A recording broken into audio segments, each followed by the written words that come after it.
So what does it mean to be a wealth dynamics creator? Well, if you just found out you're a creator, it probably comes as no surprise. You're probably thinking, well, that's what I do anyway.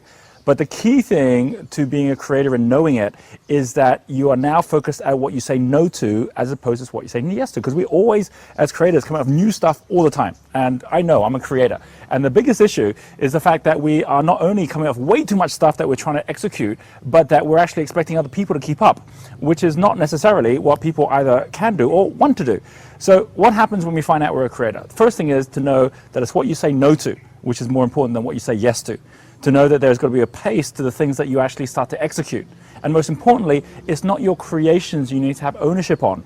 It's actually the space in which you create. So for example, Steve Jobs as a creator does not spend all of his time creating new stuff. He creates the space for others to play the game. And that's where he's got all his best inventions and creations. Bill Gates, the same thing. Walt Disney, definitely the same thing. Thomas Edison. These are people who says, I'm not going to spend time on the back end. I'll get other people to do that. Frankly, I'm not even that good at leading people. I can be a visionary. I can inspire them. But the day-to-day management is something which doesn't come naturally. So I have other people to do that. And as a result, what happens is you start building the right team around you. A creator, number one, must make sure you find yourself a supporter. A supporter is someone who's going to be excellent at being able to lead your team, far better than you can.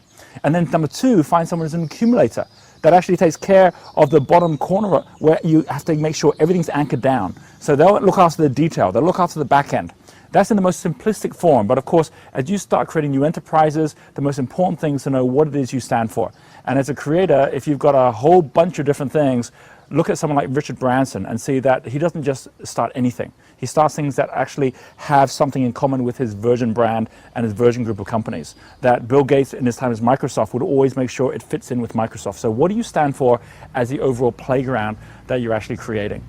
It's the most amazing, magical journey once you actually start to get into your flow. And once you actually start to let go of the other parts. Not by abdicating, but by delegating. And most importantly, by letting other people have parts of your pie. I mean, don't worry about how you have to own all the pie, because at the end of the day, if you own the bakery, then you can have as many pies as you want and just keep on creating new pies. That's what Richard Branson's done. That's what someone like Thomas Edison's done. So that's what someone like Steve Jobs has done, and that's what you'll be doing as well. I have been speaking at the level of the enterprise prism when I've been sharing this. And if you find yourself in a place where you're so far stretched with your time and money because your creation's already taking you there, then take a couple of steps back in the wealth spectrum first and start to take advice from the right level that will actually work for a creator. And truly enjoy the journey.